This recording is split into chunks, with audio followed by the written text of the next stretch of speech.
Morning. Looking at Williamson's Tea in positive territory in yesterday's trading session, would you say that now the price is starting to reflect the high tea auction that we have seen coming through over the past few weeks?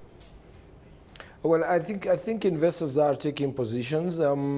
The tea auction has seen prices go up for the last 4 weeks, and this also has been an effect of the fact that there's an expectation that there's going to be low output of tea leaves due to the cold weather. We also saw a decline in output in the first 3 months of the year due to very heavy rains, and I think that has pushed up the price and is causing some sort of position taking on the available tea leaves.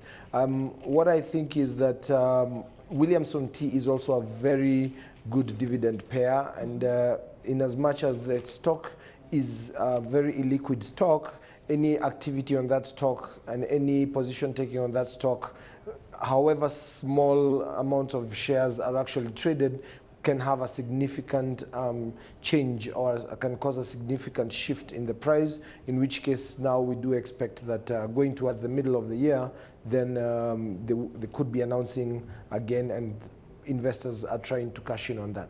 Looking at the agricultural sector, how do you play the agricultural sector at this stage, looking at Williamson's Tea? We did have them coming out with results in a few trading sessions ago. Which are your preferred plays within this sector? Well, I usually stay with the larger players, which is Sasini and Kapchorwa Tea, and I think that based on the fact that the shilling has actually recovered substantially compared to last year, that could actually hit their bottom line, seeing that most of their revenues are from exports. And if the dollar is not as strong as it was last year, that could mean that the sector might not make as much. But then again, with the tea prices, having been on the up and up, then it could also sort of reduce the reduction that would come with the strong dollar, because they would also with a strong shilling, which means that they could actually recover somewhat. A company under pressure is Express Kenya, coming out with a profit warning this morning, saying that earnings will be lower by 25%, really influenced by the economic downturn that we are currently seeing. Your thoughts on Express Kenya? Well, they did lose a very big, one of their biggest contracts to EABL and for logistics, and that went to, I think, DHL, and that has really hit them in terms of their bottom line, and of course even their top line. Their revenues have been hit really hard, and I believe that the company has also been downsizing. They've been restructuring and trying, of course, to get over that loss of such a big and important client. And so I think that this was largely expected. It was meant to happen, but it is still quite an illiquid stock. It is quite a small player on the exchange, and but I think it is also a good thing that they did issue the profit warning, so that investors can actually anticipate what could come out of Express Kenya. Let's touch on Consolidated Bank. Now, that bank is looking to become privately owned within a year. We know that it's gone out and it's looking to launch a 4 billion shilling corporate bond. Your thoughts on Consolidated Bank at this stage? Well, Consolidated Bank has done very, very well financially. Their asset quality has actually grown to over 90% since 2006.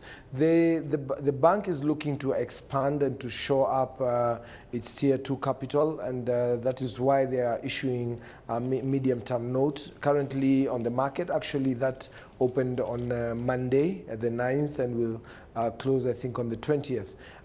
It's in 2 tranches, so 2 billion is currently up for sale at the moment, and 1.75 billion is, I think, for onward lending, and there's another 250 million that is going to go into their shoring up their capital.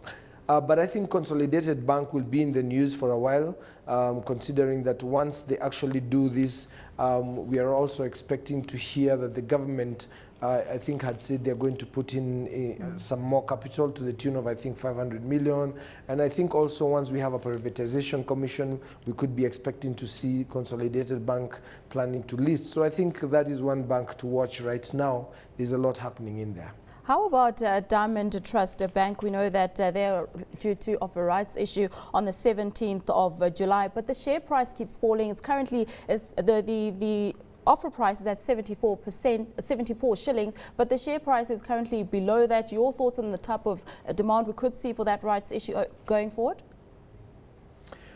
Well, Diamond Trust has, I think the major shareholder in Diamond Trust is the Aga Khan Foundation, and Diamond Trust has done very well in their previous rights issues. I think they did one a year ago or so, and they have always managed to get, they have a very strong shareholder support, which has actually given them success in their rights issues. So I do expect that the rights issue is going to be successful again this time around. We usually see that with financials. We did see that with KCB, and I think we are seeing two other banks coming to the market with rights issues this year, which means the financial sector is feeling that you know, they are in a position right now to raise additional capital from their shareholders, considering that the banking sector especially has been doing very well, double-digit growth for the last 2 or 3 years, actually probably more. And I believe that